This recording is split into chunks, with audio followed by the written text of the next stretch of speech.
Your kind doesn't belong here, she spat, flicking her lighter beneath his ticket. The flame ate through the $400 first-class ticket in seconds. Patricia Brennan, senior flight attendant with 23 years at Skyline Airways. Then she grabbed Marcus Williams' wrist, forced his palm open, and dumped the burning remains into his hand. He jerked back. Hot ashes scattered across his face and merino sweater. "Clean up your fake trash," she commanded. Marcus Williams, 42, CEO, worth $400 million, dropped to his knees at gate B-27. His fingers trembled as he collected ash fragments while Patricia planted her heel on a burning piece inches from his hand. 47 phones captured everything. The live stream view counter hit 50,000 in 30 seconds. Have you ever been forced to kneel in your own ashes while the world watched, swallowing rage that could destroy everything you've built? 7:35 a.m. First contact. Marcus had arrived at gate B-27 12 minutes earlier, pulling his single carry-on with the subtle Aerotech Industries logo embossed on leather. The first-class line was empty. He approached Patricia Brennan's podium with his phone displaying the mobile boarding pass. "Good morning," he said. "First class to San Francisco." Patricia didn't look up from her computer. "Economy boards at 8:10, Group 5. I have a first-class ticket." Marcus held his phone steady. Now she looked. Her eyes traveled from his face to his clothes, the $200 merino sweater, dark jeans, minimalist watch. Not the usual Hermes and Rolex parade she expected in first class. Her jaw tightened. "Let me see that." She snatched his phone, squinting at the screen. "These are easily faked. Wait here." She waved through 3 white passengers behind him. Investment banker types with obvious Rolexes and Louis Vuitton bags. No verification needed. They smirked as they passed Marcus. 7:38 a.m. The accusation. Patricia called over her colleague Janet. "Look at this. Notice anything unusual?" Janet glanced at Marcus, then the phone. "The ticket?" "Exactly. I've seen this scam before." Patricia's voice carried deliberately. "They buy economy, then Photoshop first-class tickets. This one's good quality, but see the pixel inconsistency here?" There was no pixel inconsistency. Marcus's ticket had been purchased 6 weeks ago for $8,400 through Skyline's executive portal. The confirmation sat in his email, in the airline system, in his credit card statement. "Ma'am, you can verify it in your system," Marcus said. "The booking reference is, 'Don't tell me how to do my job.'" Patricia's hand moved to her pocket, where her cigarette lighter made a small bulge. 23 years I've been catching fraudsters. You people always have excuses." You people. The words hung in recycled airport air. 7:40 a.m. The escalation. A small crowd gathered. Some pretended to check phones while obviously recording. A teenager went live on TikTok. "Yo, this lady's going off on this black dude for literally no reason." Patricia printed Marcus's legitimate ticket from her system. She held the paper up to the light, shaking her head theatrically. "See how the barcode looks tampered with?" The barcode was perfect. The ticket was real.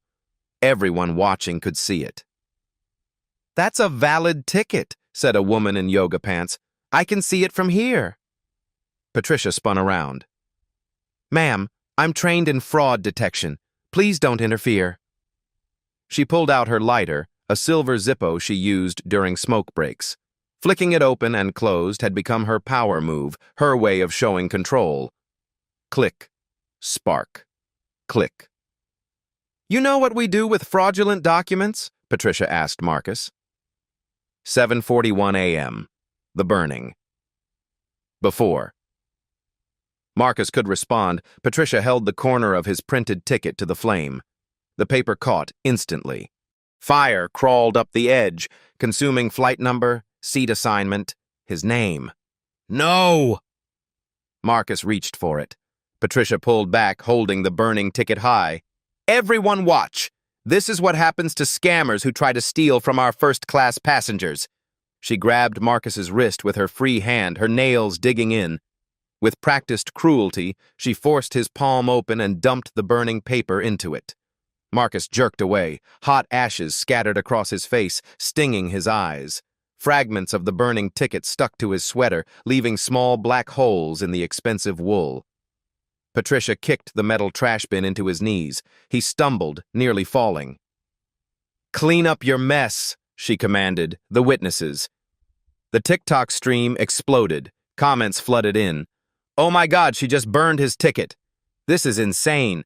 Someone call security on her. He's so calm, how is he not losing it? View count, 8,000, 15,000, 32,000, climbing." Marcus dropped to one knee, his hand reaching for the scattered ashes. Patricia planted her heel inches from his fingers, grinding a still glowing piece into the carpet. His phone buzzed repeatedly in his pocket. His assistant, the Japanese investors, his board members. The meeting worth $47 million started in 4 hours in San Francisco. "Sir, you need to leave," Patricia announced. "Security is on the way." The departure board flashed. Flight 447, San Francisco. Boarding, 7:55, final call. Marcus stayed on his knee, carefully collecting every piece of ash, every fragment of his dignity. His hands were steady, but something in his eyes had changed.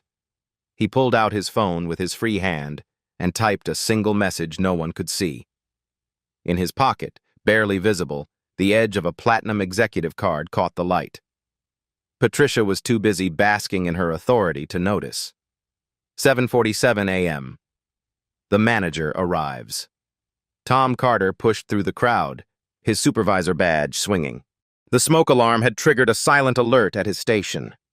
He saw Patricia standing over a kneeling black man, ashes scattered everywhere, phones recording from every angle. "What's happening here?" Tom demanded. Patricia straightened her uniform, switching to her professional victim voice. "Tom, thank God. This man tried to board with fraudulent documents. When I exposed him, he became aggressive. I had to destroy the fake ticket for security reasons." She leaned closer, whispering loud enough for others to hear. "He grabbed my wrist. I felt threatened. Look, there's still a mark." She showed her perfectly unmarked wrist. Marcus stood slowly, ash stains across his sweater, burn marks visible on his palm. "She burned my legitimate ticket and assaulted me." Tom looked at the seen black man, ashes, angry crowd. His bias clicked in. "Sir, I need you to step back." "Patricia, did he touch you?" "He lunged at me," Patricia lied smoothly. "Ask anyone." The yoga pants woman stepped forward. "That's not what happened. She grabbed him and, ma'am, please don't interfere with an investigation." Tom was already on his radio. "Security to gate B27. Possible assault on crew members. Bring backup." Patricia smirked, adding loudly, "He threatened to own this place. Delusions of grandeur typical." 7:49 a.m. Security descends. 2 TSA officers arrived within 90 seconds. The lead officer, Williams, hand on his taser, approached Marcus. Behind him, Officer Rodriguez already had zip-tie restraints out. "Sir, step away from the gate area." "Officer, I'm the victim here," Marcus said calmly. "She destroyed my property. There's video evidence." Patricia jumped in. "He's been aggressive and threatening. Said he'd burn this place down when I caught his fraud. Check him for weapons." "I never said that," Marcus responded. "Turn around, hands on the wall," Officer Williams ordered, ignoring him. The live stream chat exploded. "Are you kidding me? He's the victim. This is exactly why we record everything. Skyline Airways is done after this. Someone call the real cops, not these TSA clowns." View count, 127,000 and climbing exponentially. 3 major news outlets had picked up the stream. Marcus placed his hands on the wall. Officer Williams patted him down roughly while Patricia provided commentary. Check his bag. These scammers often work in groups. Probably has drugs. I need you to shut up and let us work, Officer Rodriguez muttered, but Patricia didn't hear. They dumped his carry-on contents onto a table. Out spilled a change of clothes, laptop, leather portfolio. The portfolio fell open, revealing documents with Aerotech Industries letterhead, but security didn't look closely. A Mont Blanc pen rolled toward the edge. He's probably got fake business cards, too, Patricia said, picking up his vintage Omega watch from the table. This is obviously counterfeit. Real ones cost $30,000. My ex-husband had one. She held it up to the crowd. See? The weight's all wrong. She dropped it deliberately. The crystal cracked against the terrazzo floor. A man in the crowd filmed the watch dropping. That's destruction of property. Sir, please back up, Tom warned the man. 7:50 a.m. The humiliation deepens. Patricia wasn't done. She picked up Marcus's sweater from his bag, holding it between two fingers like contaminated evidence. Probably shoplifted. This is merino wool, $300 retail. She sniffed it dramatically. Smells like weed. That's enough, Marcus said quietly. Did you just threaten me? Patricia's voice rose. Tom, did you hear that threat? Tom nodded eagerly. Sounded threatening to me. Officer, I want that documented. Officer Williams pulled out his notepad. Sir, making threats against airline crew is a federal offense. The crowd was dividing. Some were appalled, others enjoying the show. A middle-aged white man in a MAGA hat called out, Finally, someone is doing their job. Build the wall. Another passenger, an elderly black woman, shook her head. This is disgraceful. That young man hasn't done anything wrong. Ma'am, were you here from the beginning? Tom asked. Because if not, you don't know what happened. Patricia grabbed the microphone again. Ladies and gentlemen, I apologize for the disturbance. This individual attempted to use a fraudulent first-class ticket. When caught, he became violent. Skyline Airways has zero tolerance for theft and aggression. 7:51 a.m. The public spectacle. Tom pulled out his phone, taking multiple photos of Marcus against the wall. For the no-fly list review, and probably the FBI database. Attempting to use fraudulent documents is federal. Make sure you get his face clearly, Patricia added. These people often have multiple identities. She walked over to where Marcus still had his hands on the wall. Leaning close, she whispered in his ear, Should have stayed where you belong. Economy. Or better yet, the bus. Your mama should have taught you better. Marcus's jaw clenched, the first sign of emotion. Patricia noticed and smiled. Oh, did I hit a nerve? Mama didn't raise you right? Or was there no daddy around to teach you? A businessman in the crowd laughed. Good job, Patricia. Can't let them get away with it. Another voice. They always try something. Every time. A young woman with purple hair countered. You're all racist trash. This is wrong. Another liberal snowflake, Patricia shot back. Probably wants everything free too. 7:52 a.m. The peak confrontation. Empty your pockets, Officer Williams ordered. Marcus pulled out his wallet, phone, and second phone, a detail that made Patricia's eyes light up. Drug dealer phone, she announced triumphantly. Classic. 2 phones means drug dealer. Everyone knows that. The second phone's screen lit up with a notification. Tokyo investors confirmed for 11:30 a.m. 47 $47 wire ready. Patricia didn't see it, too busy performing for her audience. She pulled out her lighter again, flicking it open. The flame danced. Got any other fake documents? Fake passport, maybe? She waved the flame near his laptop bag. Should I check for more fraud? Maybe burn your fake laptop too? Patricia, that's enough with the lighter, Officer Rodriguez said, uncomfortable. I'm making a point, she snapped back. She turned to the crowd. This is what happens to fraudsters. We burn their lies. Tom grabbed Marcus's wallet, pulling out cards. Credit cards are all probably stolen. Let me run these. He read the names aloud. American Express Black Card? Please. Marcus Williams, CEO? This is pathetic. That's when he saw it. The Platinum Executive Medallion, the highest Skyline Airways status. Only 200 existed worldwide. Tom's hand froze. What? Patricia asked. Tom showed her the card. She laughed loudly, performatively. That's the most obvious fake yet. Executive medallions are for CEOs and celebrities, not... She gestured at Marcus's ash-covered appearance. Not people who shop at Target. Run the number, Marcus said quietly. Check your system. Oh, now he wants us to check? Patricia mocked. Now he's confident? Where was this energy when you were on your knees picking up ashes? 7:53 a.m. The system check. The departure board flashed. Final boarding. 7:55, door closes in 2 minutes.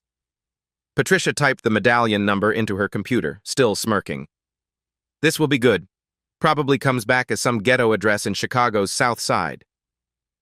Her screen flashed. Marcus Williams, Platinum Executive, lifetime status. Authorized by Board of Directors. She blinked, typed it again. Same result. Tom looked over her shoulder. Below the status, more text appeared. VIP customer, total lifetime spend. $4.7 million, special notes. Majority shareholder representative emergency contact. Harrison Blake, CEO. That's impossible, Patricia stammered. The system's been hacked. He hacked our system. You think I hacked Skyline's system in the 10 minutes I've been here? Marcus asked. While you were burning my ticket? The crowd was growing restless. The live stream had passed 300,000 viewers. Someone had tagged CNN, Fox, and MSNBC. The caption read, Skyline Airways burns black CEO's ticket, watch what happens next. Comments were pouring in faster than anyone could read. Skyline stock dropping. This Patricia woman is done. He's been so calm this whole time. Something big is about to happen. Marcus turned from the wall without permission. Officer, am I under arrest? Sir, stay against the... Am I under arrest? Marcus repeated, each word precise. We need to verify... Officer Williams looked confused. Patricia, panicking, grabbed for Marcus's phone. You're not calling anyone? Marcus stepped back, his finger hovering over a contact labeled simply Harrison. Tom's phone rang. The caller ID showed Harrison Blake, CEO Skyline Airways. 7:54 a.m. The phone call. Tom's hand shook as he answered. Mr. Blake, is Marcus Williams at your gate? The CEO's voice carried through the speaker, ice-cold and furious. Everyone heard it. Patricia's lighter slipped from her hand, clattering across the floor. The crowd fell silent. Even the live-stream chat paused, waiting. Sir, there's been an incident, Tom started. I'm watching it live. Half of America is watching it live. Do you have any idea who Marcus Williams is? Marcus hadn't even made his call yet. Blake had been watching the live stream along with what was now 500,000 viewers. Patricia grabbed Tom's phone.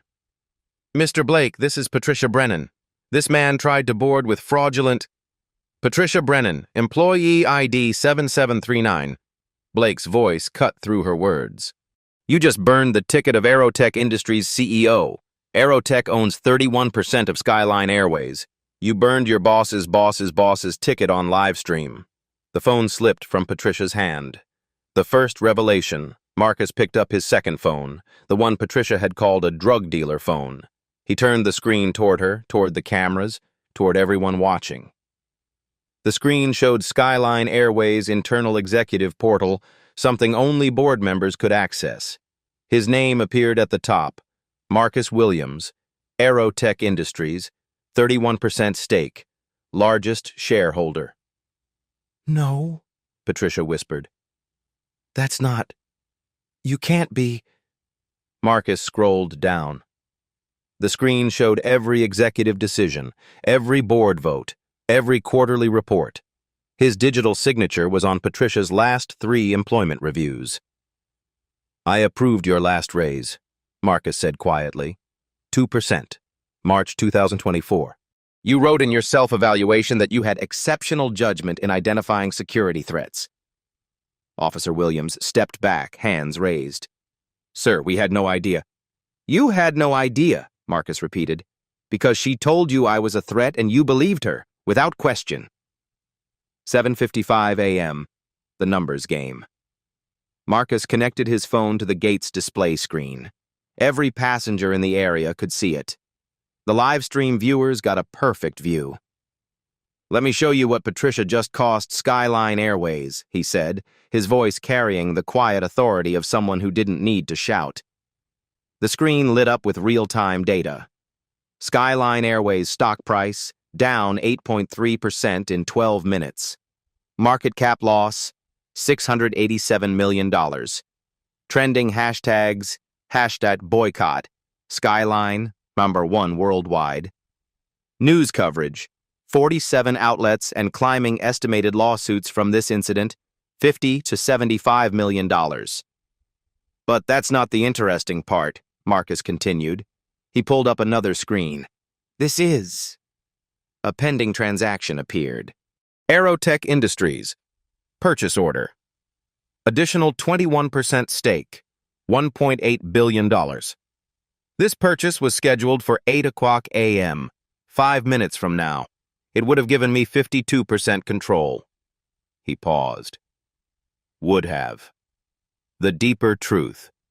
Patricia was on her knees now, trying to piece together the burned ticket from the trash can. "I can fix this. I can tape it back together. Please, Mr. Williams. I didn't know." "You didn't know," Marcus said, "because you didn't want to know. You saw my skin color and made every assumption." He pulled up Patricia's employee file on the screen. 23 years of service, 17 complaints of bias, all dismissed, all involving black or brown passengers, all marked unsubstantiated. Tom tried to inch away from the scene. Marcus noticed. "Tom Carter, Supervisor ID 8821. You backed her up, every time." Another file appeared. 12 complaints against you. Same pattern. The live stream exploded. Major news networks were breaking into regular programming. The view count passed 1.5 million. 7:56 a.m. The security footage. "But here's what's really interesting," Marcus said. He pulled up security footage from his phone, not airport security, but from his own team. "Aerotech has been documenting discrimination at airlines we invest in. We use hidden auditors." A compilation played, Patricia burning Marcus's ticket, dropping his watch, the whispered insults, everything. But also footage from previous days, Patricia doing similar things to other black passengers. Tom backs her up each time. "My legal team has been building this case for 6 months, Marcus revealed. "You weren't my first encounter, Patricia. You were my last." Patricia stood up, ash smeared across her uniform. "You set me up? This was a trap?" "No, I was genuinely flying to San Francisco for a meeting. You decided to burn my ticket. That was all you." The ultimate reveal. Marcus opened another app on his phone. "This is interesting, too, as of..." He checked his watch, the cracked Omega still keeping perfect time. 90 seconds ago, I officially own 52% of Skyline Airways." Tom's phone rang again. Blake's voice. "The board just approved an emergency sale to prevent total stock collapse. Marcus Williams now owns Skyline Airways." Marcus looked at Patricia. "You're right about one thing. I do own this place. As of 90 seconds ago." He turned to Officer Williams. "Am I free to go?" The officer nodded quickly, stepping aside. "Sir, I'm so sorry." "You're sorry because you found out who I am. Not because what you did was wrong." Marcus straightened his ash-covered sweater. "That's the problem. 7:57 a.m. The collapse. Patricia grabbed Marcus's leg as he walked past. Please, I have a daughter in college. I have a mortgage. 23 years. You had 23 years to do better, Marcus said. Instead, you burned my ticket. She was sobbing now, mascara running in black streams. I'll do anything. I'll apologize publicly. I'll take training. Patricia. Marcus knelt down to her level, his voice gentle but firm. You burned a piece of paper. But that paper represented my dignity, my rights, my humanity, and you did it with joy. He stood, addressing the crowd and cameras. I'm not just another angry black man seeking revenge. I'm a businessman who happens to be black, who just acquired an airline that needs fundamental change. The departure screen flashed. Flight 447, gate closed. Marcus had missed his flight. The meeting with Japanese investors worth $47 million hung in the balance. But something bigger was happening. He pulled out his primary phone and made a single call. Takashi? Yes, I'll be late. Why? I just bought an airline. No, that wasn't the plan. Yes, really. A pause. Then, they want to increase investment to $60 million because they're watching the live stream? They're impressed by my crisis management? He looked directly at Patricia. Interesting how destruction can lead to construction. Tom's radio crackled. Security. CEO Blake wants Patricia Brennan and Tom Carter detained for terminal violations. What violations? Tom asked desperately. Marcus pulled up the federal statute on his phone. 18 U.S.C. Sacra 1361, destruction of property, up to 10 years when involving transportation documents, plus civil rights violations, plus assault. Patricia's lighter lay on the floor, forgotten. Marcus picked it up, examined it. Such a small thing to end a career with. He pocketed it. Evidence, he said simply. The live stream viewer count hit 2.1 million. The comments were a waterfall of shock, satisfaction, and disbelief. Skyline Airways would never be the same. And Marcus Williams hadn't even raised his voice once. 7:58 a.m. The data assault. The data. Marcus walked to Patricia's podium and typed a single command. The gate's display screens, all 6 of them, lit up simultaneously. Every passenger, every employee, everyone watching the live stream could see what appeared. Let me show you the real cost of discrimination, he said. The first slide appeared, Skyline Airways, Discrimination Metrics, 2022-2025. Complaints filed, 847 complaints against Patricia Brennan, 17. Complaints against Tom Carter, 12. Settlements paid, $73.4 million. Stock value lost per incident, average 4.7%. Today's loss in 14 minutes, $921 million. But that's just money, Marcus continued. Here's what really matters. The next slide showed faces, dozens of them. Black, brown, Asian, Middle Eastern faces. Every person Patricia humiliated, every ticket Tom questioned, every dream was delayed while someone was forced to prove they belonged. He paused. I had my investigators contact them. They all watched today's live stream. They're all texting me right now. Patricia's phone buzzed, then Tom's, then every Skyline employee's phone in the terminal. A mass email from the CEO. Emergency all-staff meeting, topic, ownership change, effective immediately. The burning ticket math. Marcus pulled up a calculator on the big screen, typing deliberately so everyone could see. Let's calculate what Patricia's lighter just cost, he said.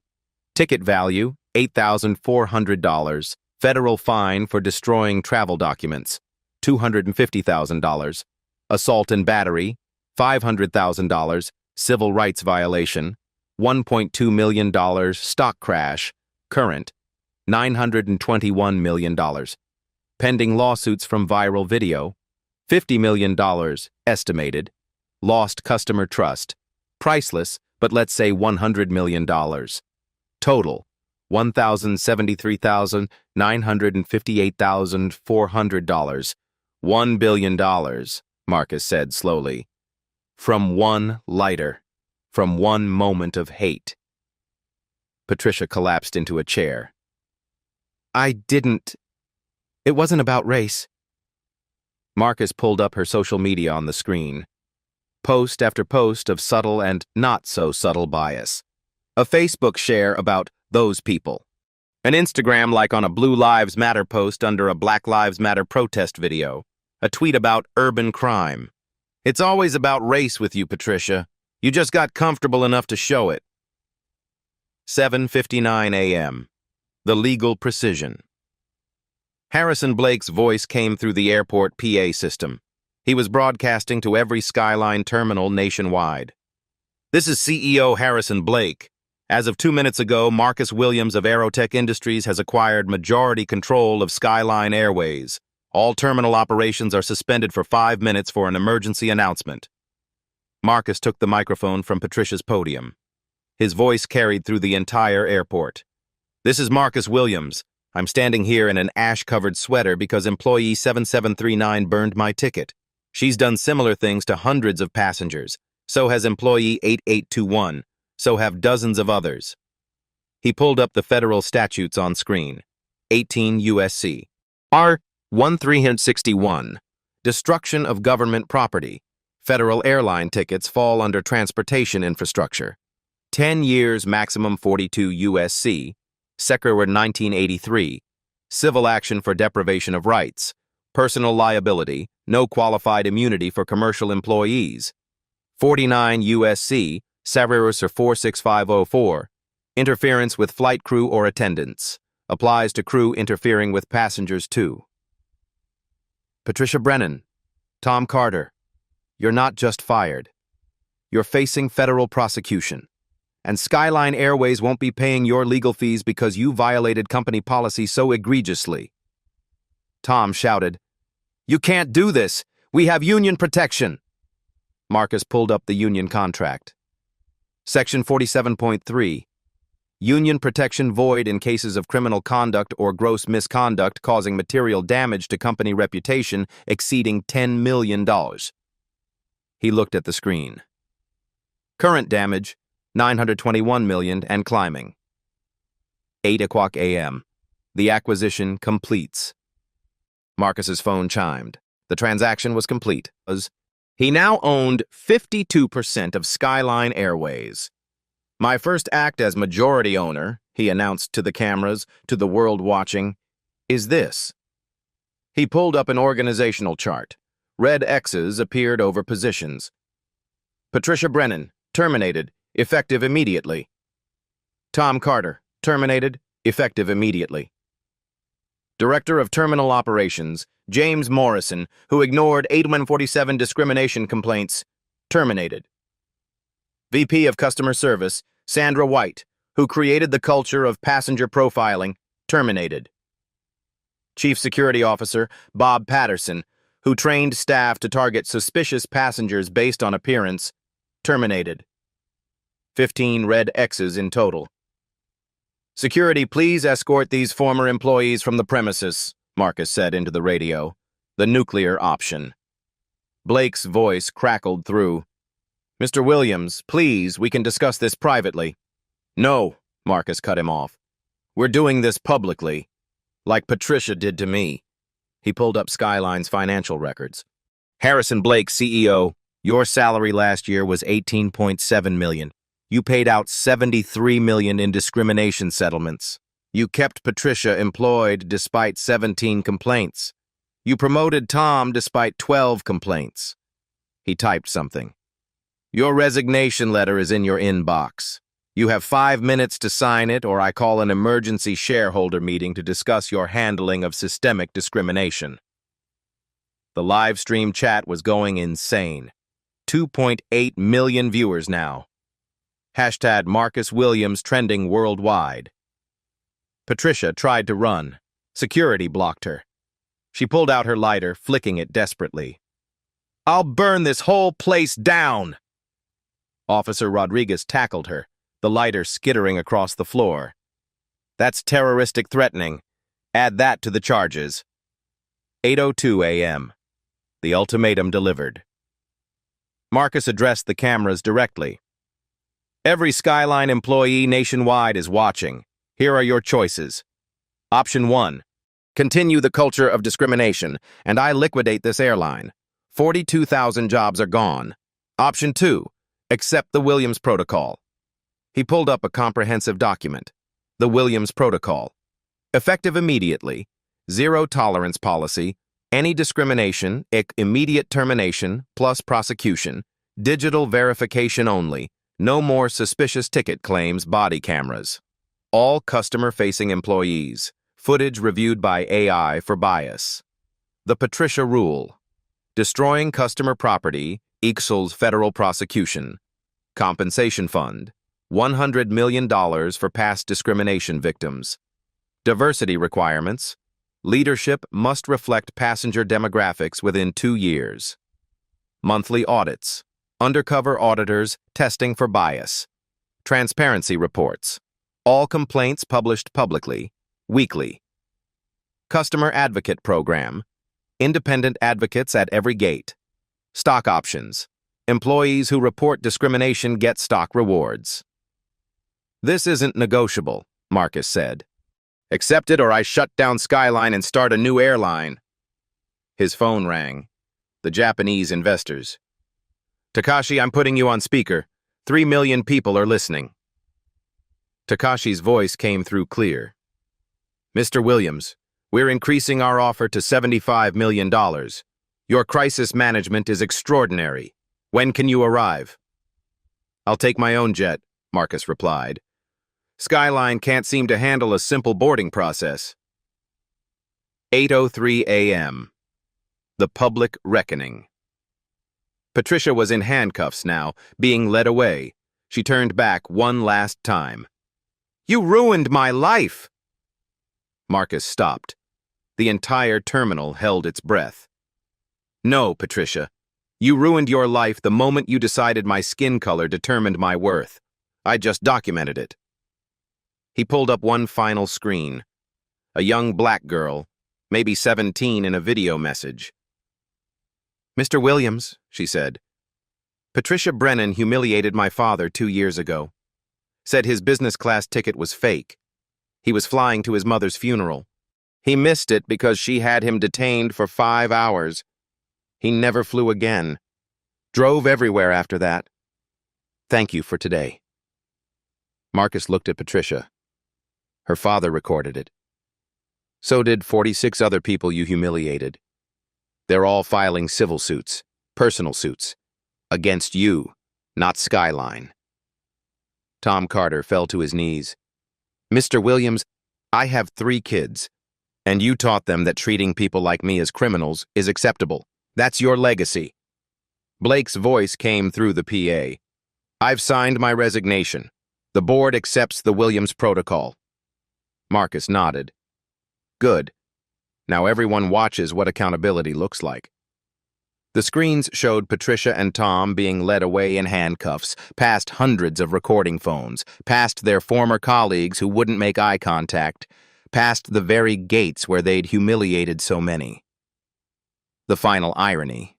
They were led past a mounted poster of Skyline's diversity commitment statement, one Patricia had walked by every day for 23 years without reading. Marcus straightened his burned sweater and walked toward the exit. Behind him, the ashes of his ticket still lay scattered on the carpet, $8,400 worth of paper that had just changed an entire industry. 8:05 a.m., the immediate aftermath. Patricia Brennan's career ended in the same terminal where it began 23 years ago. Security led her past Gate B27, where she'd trained as a rookie, past the break room where she'd celebrated promotions, past the wall of employee photos where her smiling face still hung, Employee of the Month, March 2019. Please, she begged Officer Rodriguez, let me call my daughter. You can call from booking, he replied. Her daughter was already watching. Emma Brennan, senior at Northwestern, sat in her dorm room with her laptop open. The live stream played on screen. Her roommates stood behind her in horrified silence. The title of the stream had been updated. Racist flight attendant arrested after burning black CEO's ticket. 3.1 M watching. Emma's phone exploded with texts. Is that your mom? Emma, I'm so sorry you're seeing this. Your mom is canceled forever. How could you not know she was racist? She closed her laptop and started packing. She'd have to transfer schools, change her name. Her mother had burned more than a ticket. She'd torched her daughter's future, too. The Tom Carter collapse. Tom Carter wasn't handling it better. As security marched him out, he passed his own office. His assistant, Maria, was already boxing up his belongings, her movements sharp with years of suppressed anger. Maria, please, we've worked together for 8 years. She didn't look up. You let Patricia harass my cousin last year. Remember? You said his first-class ticket looked suspicious. He's a cardiologist. He saves lives. You humiliated him for sport. Tom's phone buzzed with a notification from his mortgage company. News of his termination had already reached them. The subject line, your employment status change, urgent action required. His wife was calling. He declined. She called again. And again. Finally, a text. The news is on every channel. The kids are seeing their father arrested at school. Parents are pulling their children away from us. We're going to my mother's. Don't come home. The next text. My lawyer will contact you. 8:10 a.m. The Marcus departure. Marcus Williams walked through Terminal 2 like he owned it, because he did. Employees stepped aside, some nodding respectfully, others looking away in shame. He stopped at a coffee shop where a young black barista was watching the live stream on her phone. Mr. Williams? She said, eyes wide. Is that really you? He nodded, pulling out his wallet. Large coffee, please. It's on the house, her manager quickly said, sweat beading on his forehead. I mean, you literally own the house now. No, Marcus replied, placing a $100 bill on the counter. We're changing the culture, remember? Everything by the book. Keep the change for the staff tip pool. As he waited for his coffee, his phone rang constantly. CNN wanted an exclusive. Then Fox. Then MSNBC, the BBC, Al Jazeera. Everyone wanted to hear from the man who'd bought an airline because someone burned his ticket. He declined them all, posting instead on his LinkedIn. Actions speak louder than interviews. Watch what Skyline becomes in 6 months. The barista handed him his coffee with shaking hands. Mr. Williams, my grandmother was a flight attendant in the 60s. They made her straighten her hair, lighten her skin with makeup. She'd be so proud to see this day. Marcus paused. What's your name? Jasmine. Jasmine Porter. Are you in school, Jasmine? Part-time, aviation management.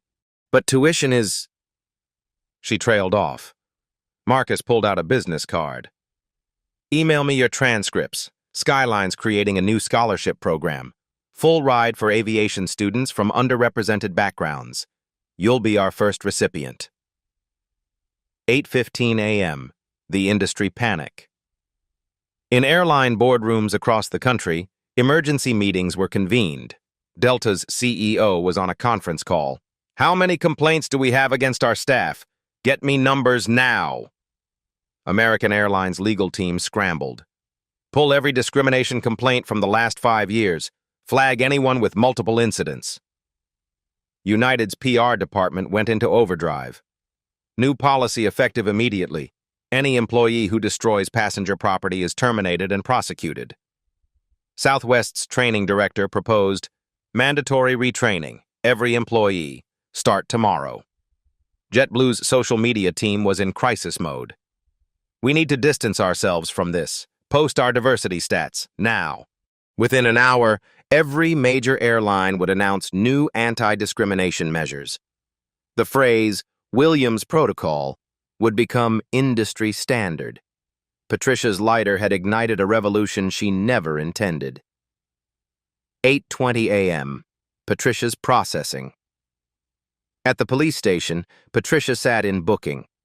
The officer taking her fingerprints was a young black woman named Officer Janet Hayes. Name? Patricia Brennan. Occupation? Patricia paused. Unemployed. Officer Hayes looked up. You're the one from the video. My grandmother called me crying. Said she'd been treated like that her whole life flying, but nobody ever faced consequences.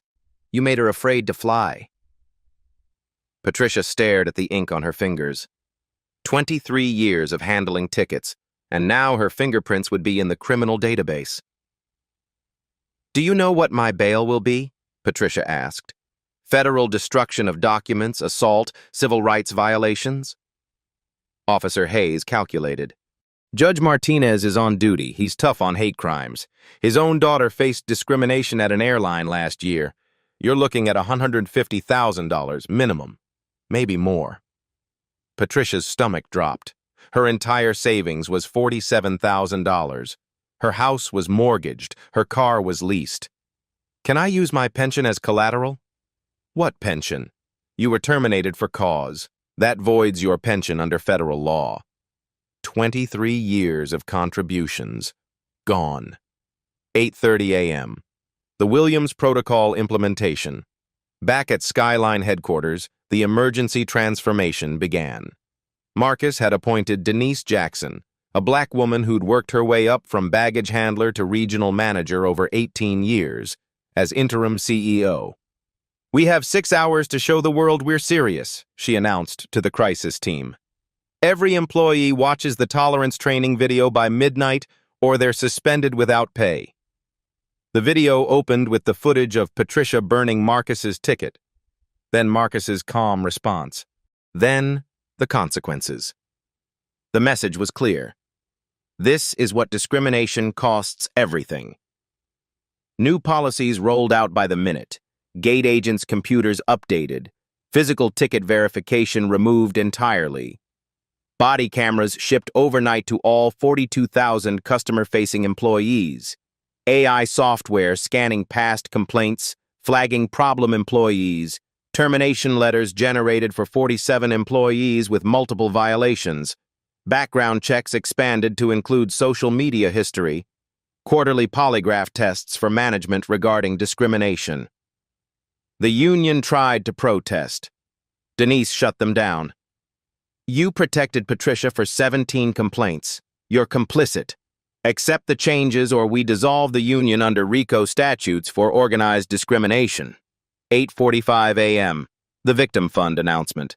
Marcus held a press conference from his jet en route to San Francisco. The Japanese investors had delayed their meeting to watch history unfold. Skyline Airways will pay $1,000 to every confirmed victim of discrimination over the past 5 years. No litigation required. Just show us the incident report. Within minutes, 847 applications flooded in. The cost? $847 million. Nearly the exact amount Skyline had lost in market value that morning. We're not just paying for past sins, Marcus explained. We're investing in future trust. Patricia's victims would each receive $1 million. Patricia herself would spend the next 5 to 10 years in federal prison, emerging broke, unemployable, and forever branded. 9:00 a.m. The courtroom. Patricia's arraignment was swift. Judge Martinez had watched the video 3 times.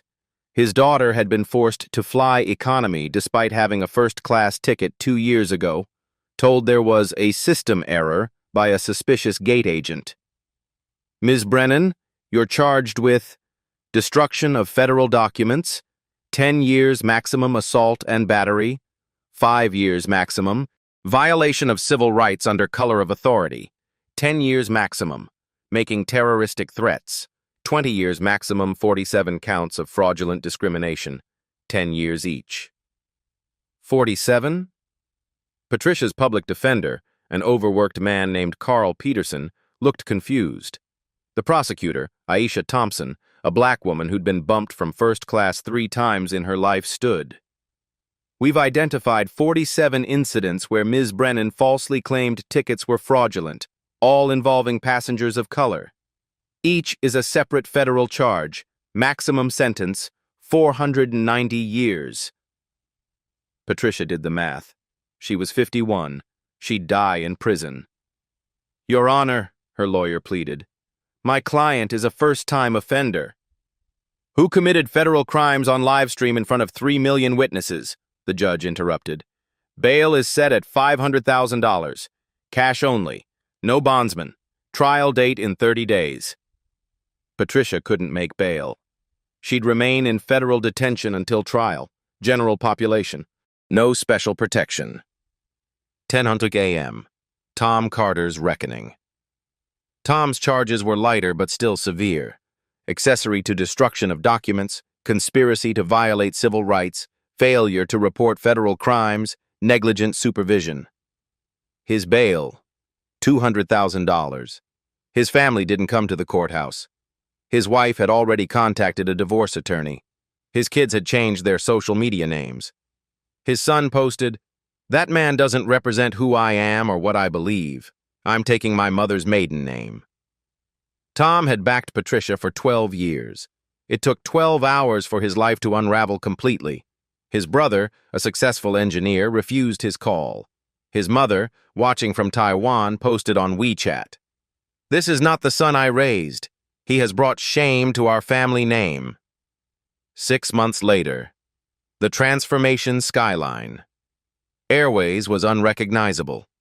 Marcus had kept his promise. The statistics told the story.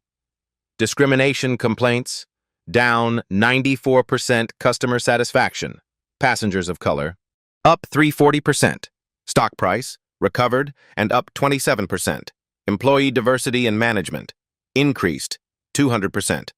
Patricia rule violations, 0 revenue, up $2.3 billion from minority community support.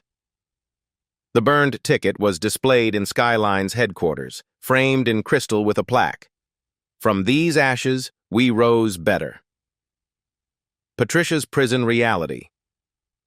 Patricia Brennan, federal inmate number 47298, worked in the prison laundry, washing orange jumpsuits for 14 cents an hour. Her cellmate was a black woman named Dolores, in for tax evasion. "You're the ticket burner," Dolores said on Patricia's first day. "Saw you on TV. My whole family saw you." Patricia had tried to explain, to justify, to minimize. Dolores just laughed. "You know what's funny? You spent 23 years thinking you were better than people like me. Now we share a toilet, and I'm here for white-collar crime. You're in for hate crimes. Guess who the other inmates respect more?" Patricia's daughter visited once, just once, through reinforced glass. "Mom, do you understand what you did?" "It was just a ticket." "No, Mom. It was never just a ticket. It was every snide comment about those people. Every time you clutched your purse tighter, every joke you thought I didn't understand as a kid. You taught me hate, and I have to unlearn it all." "Emma, please. I'm changing my name. To Dad's. You're dead to me." Emma never came back. Patricia would serve 7 years, emerging to nothing. The flight that changed everything. Marcus Williams finally made it to San Francisco, 12 hours late, on his own Gulfstream G650. The Japanese investors Takashi Yamamoto and his team met him at the private terminal. They'd watched everything unfold live. "Williams-san," Takashi bowed deeply. "We witnessed your strength. In Japan, we have a saying, 'The bamboo that bends is stronger than the oak that breaks.' You bent, but did not break." The original deal was for $47 million. They signed for $75 million instead. "Your composure under attack, your strategic response, this is the leadership we invest in," Takashi explained. "Plus, we're booking our entire company's flights on Skyline Airways now. We trust your reforms." Marcus smiled, his first real smile in 14 hours. From ashes to assets. The Patricia effect. 1 year later. The term entered dictionaries within 6 months. Patricia effect, noun. The catastrophic personal and professional consequences of documented discrimination. The phenomenon of racist actions leading to immediate, irreversible destruction of one's career and reputation. Universities taught it in business schools. Harvard Business Review published The Patricia Effect, a case study in self-destruction. The opening line, Patricia Brennan had everything: seniority, union protection, management support. She lost it all in 14 minutes. Fortune 500 companies added Patricia prevention training to onboarding. The first slide always showed her mugshot next to her Employee of the Month photo. The contrast was devastating. Patricia's release. 7 years later, Patricia Brennan, age 58, walked out of federal prison with $200 in gate money and a bus ticket. No one waited for her. Her daughter had legally changed her name, moved to London, and worked for an airline that promoted diversity. Her ex-husband had remarried to a black woman, ironically. Patricia found work eventually. Overnight janitor at a truck stop, $9.50 an hour. Her supervisor was a young black man named Jerome. "You look familiar," he said on her first day. "I just have one of those faces," she lied. He Googled her that night. The next day, "I know who you are, the ticket burner. You made my grandmother cry." Patricia said nothing, just kept mopping. "But Mr. Williams said something in an interview," Jerome continued.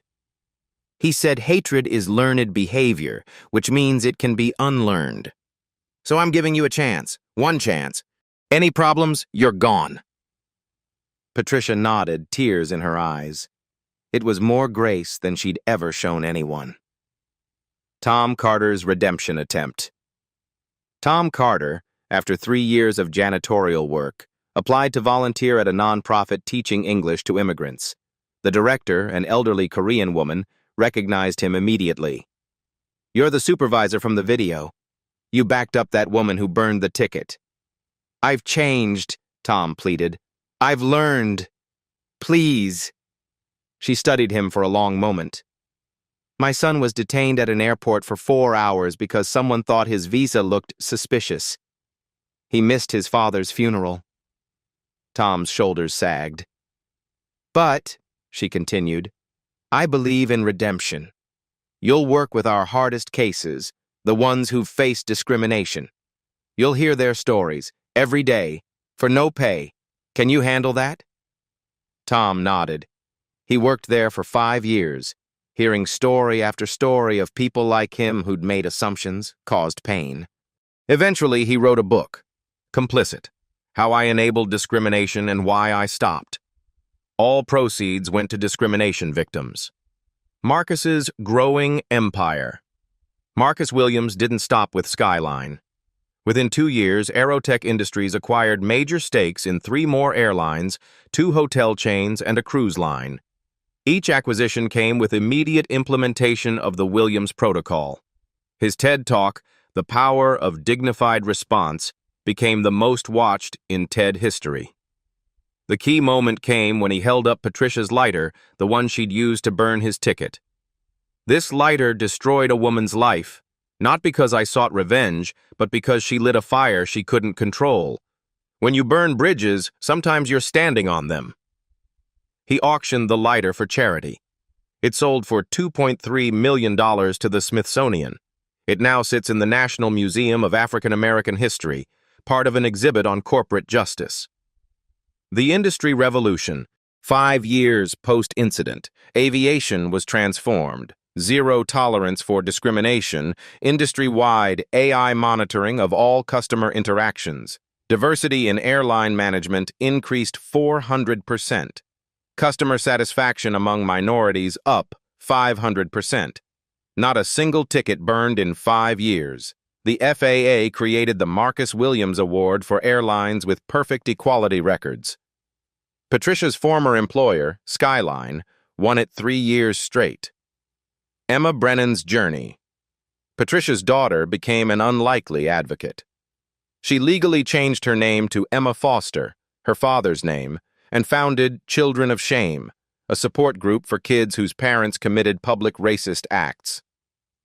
We didn't choose our parents' hatred, she said in her keynote speech, but we choose our own path.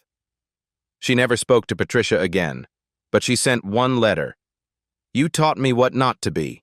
For that, ironically, I'm grateful. The final statistics. Marcus tracked everything. 10 years after the burning, 847. Discrimination victims received million-dollar settlements. 15,000 airline employees terminated for bias violations. 300,000 employees completed. Williams Protocol Training. Discrimination complaints in aviation down 97%. Patricia Brennan, still mopping floors at minimum wage. Marcus Williams, worth $4.7 billion, launched the largest corporate diversity initiative in history. The museum piece. The burned ticket remains in Skyline's headquarters, now worth more as ash than it ever was as paper. School groups visit weekly.